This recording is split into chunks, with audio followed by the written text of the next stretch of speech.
The quiet town of Havenwood nestled in a valley, seemingly untouched by the troubles brewing elsewhere. But Havenwood held a secret, or rather a forgotten hero, Silas. He was a ghost of a man, a retired cavalryman, his once proud bearing now stooped with age and the weight of battles fought and lost. He lived in a small cottage on the edge of town, his only companion a chestnut mare named Bess. Most townsfolk barely noticed him, dismissing him as an eccentric old recluse. Silas preferred it that way. The memories of clashing steel, the screams of men, and the smell of blood were best kept buried. He spent his days tending to Bess, mending fences, and avoiding the curious glances of the townsfolk.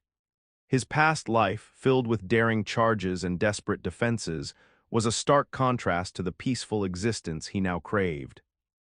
He'd chosen Havenwood for its anonymity, its distance from the theaters of war that still echoed in his dreams.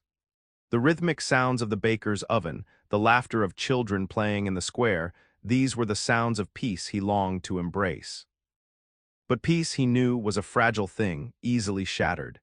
And Silas, despite his best efforts, couldn't quite shake the feeling that his fighting days weren't entirely over. He was a coiled spring, a dormant volcano, waiting for a spark to ignite the embers of his former life. The quiet of Havenwood was a balm, but also a constant reminder of the skills he had sworn to leave behind. Skills that might one day be needed again. At the heart of Havenwood stood the bakery, its aroma a comforting constant in the town's rhythm. This was Thomas's domain. He was a boy of 12, small for his age, with eyes that darted nervously and hands perpetually dusted with flour. Thomas was the baker's son, and while the scent of freshly baked bread clung to him like a second skin, so did a profound shyness. He preferred the quiet solitude of the kneading trough to the boisterous games of the other children. He found comfort in the precise measurements, the predictable rise of the dough, the simple magic of transforming flour, water, and yeast into something nourishing and good. His father, a large, jovial man with flour permanently ingrained in the creases of his face, understood his son's quiet nature, but worried about his timidity. Thomas's days were a cycle of mixing, kneading, shaping, and baking. He was quick and efficient, his small hands moving with surprising dexterity. But outside the familiar walls of the bakery, he was a different person, hesitant, withdrawn, almost invisible. He yearned to be bolder, stronger, but the words seemed to catch in his throat, and his limbs felt clumsy and uncoordinated. He admired the older boys who raced through the town square, their laughter echoing in the air, but he knew he could never be like them. He was Thomas, the baker's shy son, and that was all he would ever be. He often glanced at his reflection in the bakery window, seeing a pale, unremarkable boy staring back. A boy who longed for something more, something he couldn't quite name. Silas, despite his self-imposed isolation, observed the town. He saw the comings and goings, the small dramas that unfolded in the market square, the everyday struggles and triumphs of the townsfolk. And one day he saw Thomas. It was market day, and Thomas, laden with a basket of bread rolls, was making his way through the crowded square. A group of older boys, emboldened by their numbers and the festive atmosphere, blocked his path. Silas, leaning against the worn wooden fence of his property, watched with a grim expression. The boys began to tease Thomas, snatching rolls from his basket and tossing them to each other. Thomas, his face flushed with embarrassment, tried to retrieve them, but they were too quick, too strong. Silas saw the tears welling up in Thomas's eyes, the way his shoulders slumped in defeat. He recognized that feeling of helplessness, that crushing weight of being smaller, weaker, and utterly alone. Silas had seen that look too many times on the faces of young recruits, fresh from the farm, facing the horrors of war for the first time. It was a look he couldn't ignore. He watched as one of the boys shoved Thomas to the ground, scattering the remaining rolls across the dusty square. The other boys laughed, their voices echoing cruelly. Something stirred within Silas, a long-dormant instinct to protect the vulnerable, to stand against injustice. He clenched his fists, his knuckles white. He knew he should stay out of it, that it was none of his business. But he couldn't. He saw not just Thomas, the baker's shy son, but a flicker of something else, a spark of resilience, a quiet determination that the bullies hadn't managed to extinguish. And that spark, however small, needed to be protected. Silas didn't intervene directly that day. He held back, wrestling with his own demons and the desire to remain unseen. But the image of Thomas, small and defeated, haunted him. He knew a direct confrontation would only make things worse for the boy, drawing more attention and ridicule. He needed a different approach. The next morning, Thomas found a small, polished horseshoe resting on the windowsill of the bakery. It was old, worn smooth with age, but gleamed faintly in the morning sun. He picked it up, turning it over in his hands, a puzzled frown on his face. He didn't recognize it, and his father hadn't left it there. The following week, a worn leather rein appeared, draped over the bakery's door handle. It was supple and well-oiled, clearly cared for despite its age. Again, Thomas was baffled. He asked his father, but he hadn't seen anyone leave it.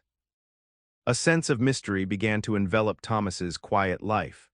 These small gifts weren't just random objects, they were carefully chosen, imbued with a silent message.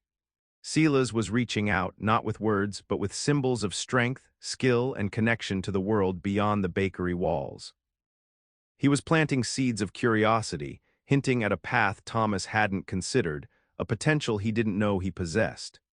He hoped these small gestures would spark something within the boy, a desire to learn, to grow, to become more than just the baker's shy son. It was a subtle invitation, a silent promise of something more. The gifts had their intended effect. Thomas, usually content within the bakery's walls, found himself drawn to the edge of town, towards the overgrown fields and the ramshackle cottages that dotted the landscape. He felt an inexplicable pull, a sense of something waiting to be discovered. One afternoon, driven by an uncharacteristic surge of courage, he ventured beyond the familiar streets and followed a winding path that led to a secluded clearing. There, nestled amongst the trees, stood a small, weathered stable. The scent of hay and horses hung in the air, a stark contrast to the sweet aroma of baking he was used to. Hesitantly, he pushed open the creaking stable door. Inside, a single horse stood in a stall, a magnificent chestnut mare with a gentle eye and a powerful build. It was Bess, Silas's loyal companion. The stable was meticulously clean, the tack neatly arranged, a testament to someone who cared deeply for their animal. In the corner, leaning against a pitchfork, stood Silas. He was even more imposing up close, his face etched with lines of experience, his eyes holding a depth of knowledge that both intrigued and intimidated Thomas. Silas watched him, his expression unreadable. Thomas swallowed hard, his heart pounding in his chest. He hadn't planned what to say, his mind suddenly blank. I found these," he stammered, holding out the horseshoe and the rein. Silas took them, his calloused fingers brushing against Thomas's. "They belong here," he said, his voice gruff but not unkind. "You shouldn't go around picking up things that aren't yours." "But who left them for me?" Thomas asked, his voice barely a whisper. Silas looked at him for a long moment, his gaze piercing. "Maybe," he said finally, "they were meant to find you." Silas studied Thomas, his gaze unwavering. He saw the shyness, the awkwardness, but he also saw the flicker of determination in the boy's eyes. It was a spark he recognized, a spark that reminded him of himself, long ago, before the battles and the bloodshed had hardened him. "Do you know anything about horses, boy?" Silas asked, his voice still gruff. Thomas shook his head, his eyes wide with a mixture of fear and fascination. "Only what I've seen from the road," he mumbled. Silas grunted. "Then you know nothing." He paused, then added, "But you're curious, I can see that." He walked over to Bess, stroking her neck with a practiced hand. "She's a good horse, loyal, brave." He looked back at Thomas. Riding isn't just about sitting on a horse's back. It's about trust, about understanding. It's about becoming one with the animal. Thomas watched him, mesmerized. He had never heard anyone talk about horses like that. It wasn't just a beast of burden, but a partner, a friend. I'd like to learn," Thomas said, the words tumbling out before he could stop them. He immediately regretted his boldness, fearing Silas's rejection. Silas considered him for another long moment, his expression softening slightly. "It's not easy," he warned. "It takes time, patience, and a willingness to fall a lot." He paused again, then a hint of a smile touched his lips. "But if you're willing to learn, I'm willing to teach." He extended a hand towards Thomas. "First thing you need to learn is how to approach a horse, not with fear but with respect."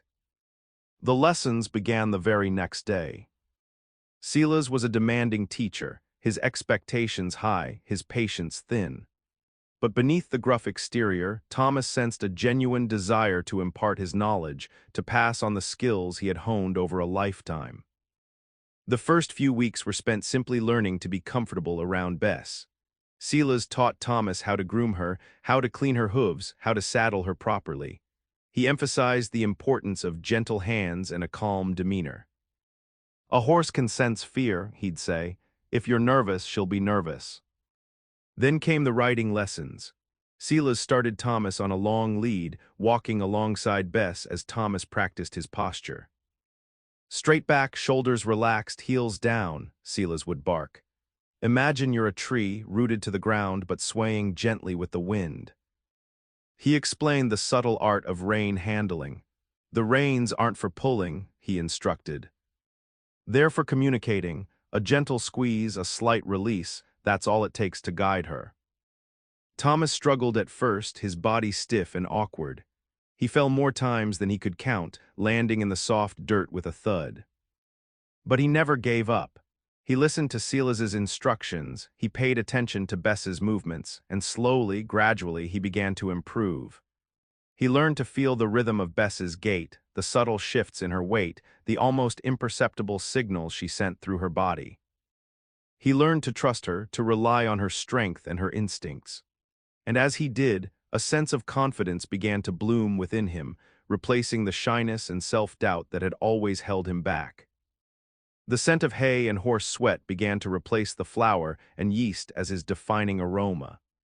As Thomas's horsemanship improved, Silas began introducing him to the basics of mounted combat. He started with simple drills, teaching Thomas how to maintain his balance while riding at different speeds, how to turn and maneuver Bess with precision, and how to use his body weight to control her movements.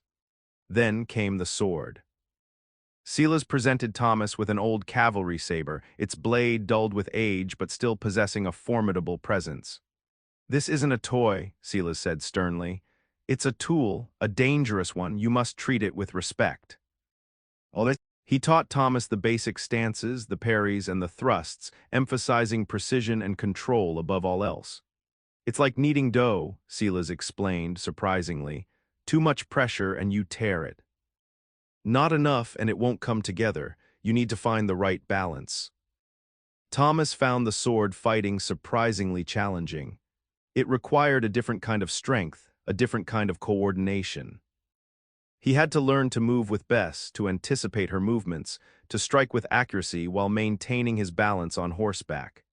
Silas pushed him hard, demanding perfection. He made Thomas practice the same drills over and over again until his arms ached and his muscles burned. But he also offered words of encouragement, recognizing Thomas's growing skill and determination. Slowly, Thomas began to master the art of mounted combat.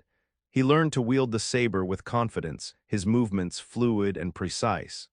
He learned to anticipate his opponent's attacks, to parry and counter with speed and accuracy.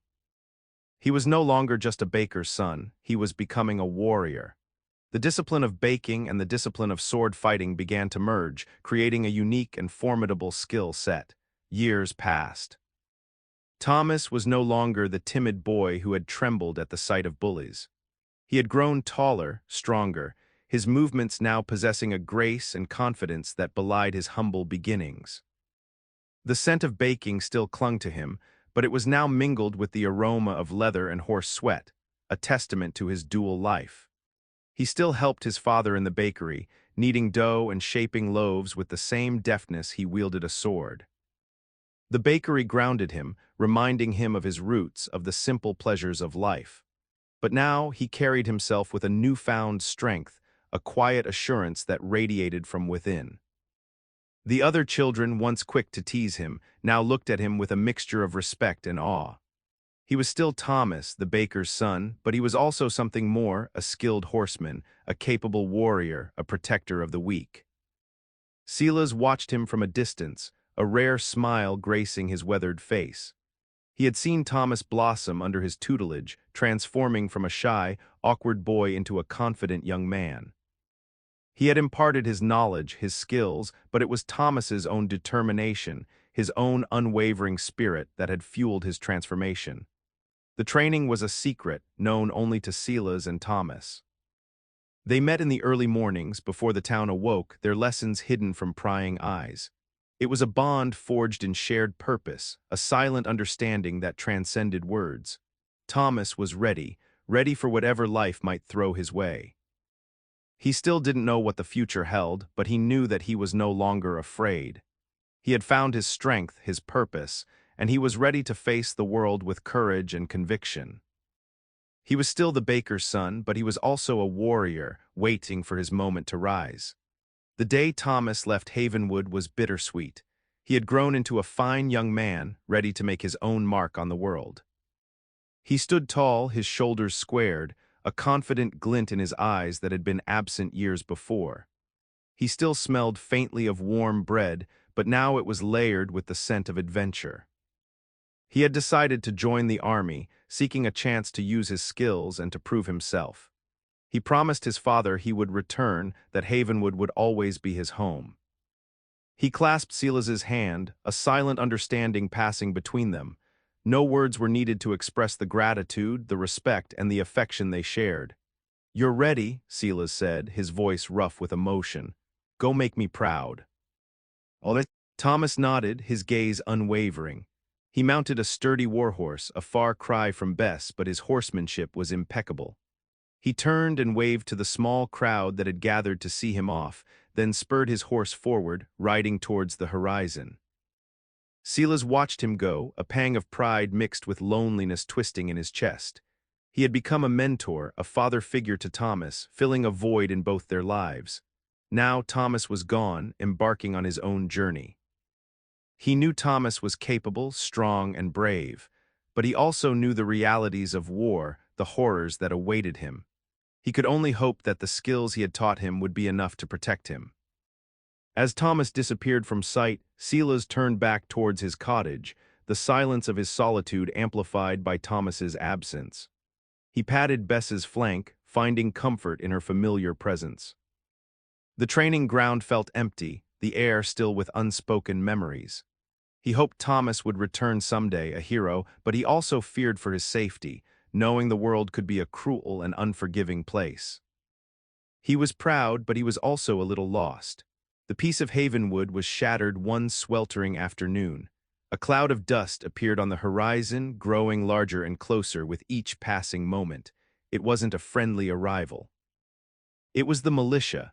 They rode into town like a storm, a ragtag group of hardened men, their faces grim, their eyes devoid of empathy. They were armed with rusty rifles, crude swords, and a thirst for violence.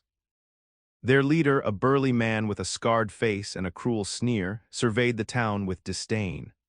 They claimed to be peacekeepers, restoring order to a lawless land, but their actions spoke louder than their words. They demanded food and supplies, seizing them from the townsfolk without offering payment.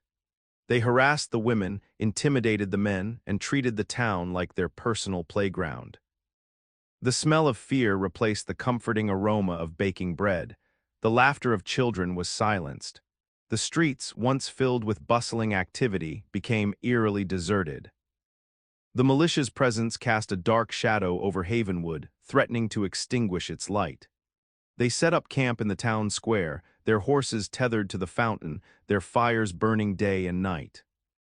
The constant noise, the vulgar language, the ever-present threat of violence, it was a constant assault on the town's senses. Silas watched them from his cottage, his heart filled with dread. He recognized the signs, the arrogance, the brutality, the complete disregard for human life. He knew what these men were capable of, and he knew that Havenwood was in grave danger. The fragile peace he had sought for so long was about to be shattered, and he feared that the town and its people would pay a heavy price. The whispers started. Would anyone protect them? Was there any hope? A glimmer of hope arrived in the form of a weary traveler, riding hard into Havenwood. He brought news from the capital. Captain Thomas, a name barely remembered by some of the younger townsfolk, was returning with his company. They had been dispatched to quell the unrest in the region and were expected to arrive within a few days. The news spread like wildfire, igniting a spark of defiance in the hearts of the oppressed townsfolk. Captain Thomas, the baker's son. He was coming to save them, but the hope was tempered by a harsh reality. Days were an eternity under the militia's rule. The town was largely defenseless. Most of the able-bodied men were farmers, not soldiers. They had hunting rifles, but lacked the training and the discipline to stand against a hardened militia. The town elder called a meeting, desperately seeking a plan. Fear hung heavy in the air, stifling any sense of optimism. Some advocated for appeasement, offering more supplies in the hope of placating the militia. Others suggested fleeing, abandoning their homes and their livelihoods. Silas, who had remained largely silent, listened intently. He knew that appeasement would only embolden the militia, and that fleeing was not an option for many. Havenwood was their home, their heritage. They couldn't simply abandon it. He cleared his throat, his voice raspy but firm. "We can't just sit here and wait to be slaughtered," he said, his words cutting through the despair. "We need to prepare, we need to defend ourselves." He knew the odds were stacked against them, but he also knew that Havenwood wasn't entirely defenseless. It had him, and he still remembered how to fight. The question was, could he convince the town to fight with him?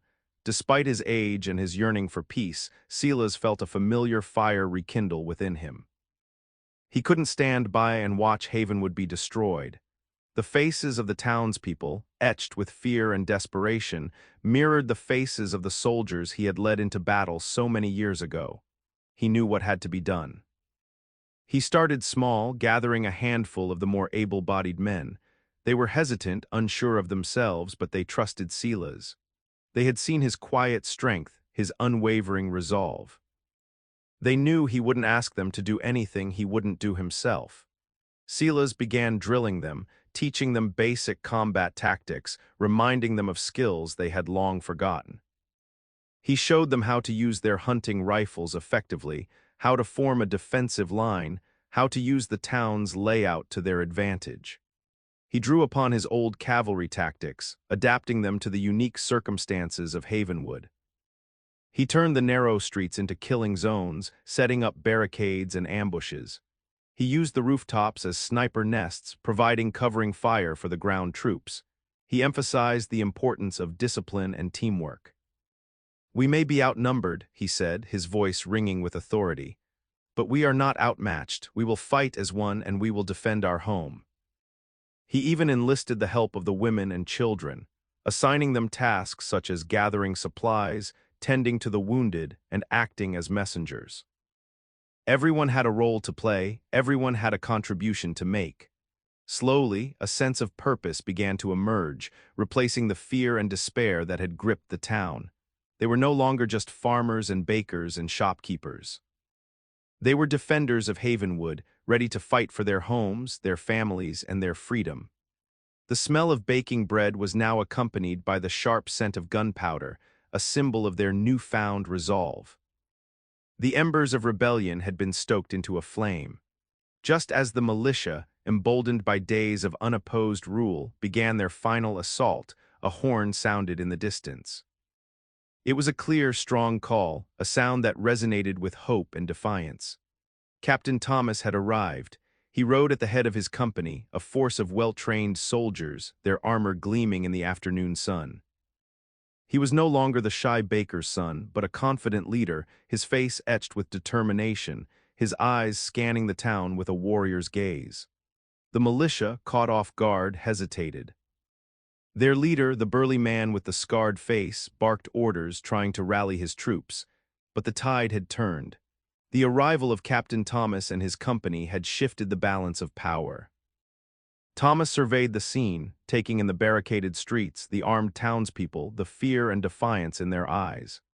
He saw Silas standing at the head of the makeshift defense force, his face grim but resolute. He dismounted his horse and strode towards Silas, his footsteps echoing in the sudden silence. The two men met in the middle of the town square, their eyes locking in a moment of unspoken gratitude and respect. "You taught me well," Thomas said, his voice low but clear. Silas nodded, a rare smile gracing his lips. "And you learned well," he replied. No more words were needed. They understood each other perfectly. Thomas turned to his troops, his voice ringing with authority. "Havenwood is our home," he declared.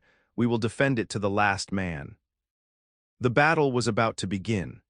The scent of baking bread mingled with the acrid smell of fear and the promise of gunpowder, a testament to the unlikely alliance that had formed to protect Havenwood. The shy baker's son was home, and he was ready to fight. The battle erupted with a deafening roar. The militia, caught between Thomas's well-trained soldiers and the determined townspeople, fought with a desperate ferocity, but they were outmatched. Thomas, astride his warhorse, was a whirlwind of motion. He used his horsemanship skills, honed by years of training with Silas, to lead a devastating counterattack. He rode through the militia ranks, his saber flashing in the sun, his movements precise and deadly. He wheeled his horse, expertly dodging blows and parrying attacks. He shouted encouragement to his troops, his voice clear and strong, inspiring them to fight with courage and conviction. The townspeople, armed with their hunting rifles and their newfound resolve, fought alongside the soldiers, defending their homes with a ferocity that surprised even themselves. They fired from the rooftops, from behind barricades, from every nook and cranny in the town. Old Man Hemlock, the town's blacksmith, used his hammer to devastating effect, smashing the militia's weapons and shields. Sarah, the baker's wife, used her knowledge of herbs to create makeshift bandages and poultices, tending to the wounded with a gentle touch. Even the children played their part, running messages between the different fighting units, their small size allowing them to move quickly and undetected. The battle raged for hours, the town square filled with the clash of steel, the roar of gunfire, and the cries of the wounded. But slowly, gradually, the tide began to turn. Thomas's leadership, the soldiers' training, and the townspeople's unwavering determination began to wear down the militia. Thomas spurred his horse forward, leading a charge that broke through the militia's lines. He engaged their leader, the burly man with the scarred face, in a fierce duel, their sabers clashing in a shower of sparks. The scent of baking bread was overwhelmed by the smell of blood and gunpowder, a stark reminder of the price of freedom. Silas, fighting alongside Thomas, moved with a surprising agility despite his age.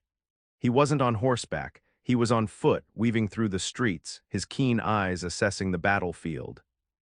He used his intimate knowledge of Havenwood's layout to create strategic advantages, turning the narrow streets into a deadly defensive maze. He directed the townspeople, guiding them to hidden passages and secret tunnels, leading them on flanking maneuvers that caught the militia by surprise. He knew every alleyway, every shortcut, every blind corner. He used this knowledge to his advantage, turning the town itself into a weapon. He directed the placement of barricades, ensuring they were positioned to maximize their effectiveness. He used the town's natural choke points to funnel the militia into carefully prepared kill zones. He knew where the militia would try to advance, and he made sure they would be met with a wall of resistance. He even used the baker's ovens, now cold, as makeshift bunkers, providing cover for the townspeople as they fired upon the militia. The scent of baking bread, now mingled with the smoke of battle, served as a strange and poignant reminder of the life they were fighting to protect. He moved with a quiet authority, his presence inspiring confidence in the townspeople. He was no longer the invisible recluse, but a leader, a protector, a symbol of hope. He was showing them that even an old man, armed with knowledge and determination, could make a difference. His knowledge of Havenwood was proving to be just as valuable as Thomas's skill with a sword. He knew Havenwood like the lines on his hands, and now he was using that knowledge to save it. The duel between Thomas and the militia leader was fierce and brutal. The two men traded blows, their sabers clashing in a blinding display of skill and strength. But the militia leader was a seasoned fighter, hardened by years of violence. He fought dirty, using every trick in the book to gain an advantage. Suddenly, with a swift and unexpected move, he disarmed Thomas, sending his saber flying through the air. Before Thomas could react, the militia leader lunged forward, plunging his own sword into Thomas's side. Thomas cried out in pain, clutching at the wound. He staggered backward, his face pale, his strength failing. The militia leader raised his sword for the killing blow. A collective gasp went through the townspeople. Their hero, their savior, was about to fall. Despair threatened to engulf them once more, but Silas wouldn't let that happen. He charged forward, heedless of his own safety, throwing himself between Thomas and the militia leader. He shoved the militia leader back, creating a precious moment of space. He knelt beside Thomas, his face etched with concern. "You need to rest," he said, his voice urgent. "The town needs you." Thomas shook his head, his eyes filled with pain and determination. "I can't." "Yes, you can," Silas interrupted, his voice firm. He stood up, turning to face the remaining defenders. "He fought bravely," Silas shouted, his voice ringing with authority. "He gave us hope. Now it's our turn to repay him." He raised his fist in the air. "We will not let them take our home. We will not let them destroy our town. We will fight for Thomas. We will fight for Havenwood." The townspeople roared their approval, their voices filled with a renewed sense of courage and determination. The scent of baking bread, a symbol of their home, fueled their resolve. Silas's words had a profound effect. The townspeople, fueled by their renewed courage and their desire to protect Thomas, fought with a ferocity they didn't know they possessed. The soldiers, inspired by the townspeople's unwavering spirit, fought with renewed determination. The militia, their attack faltering, began to lose ground. They had expected an easy victory, a quick plunder.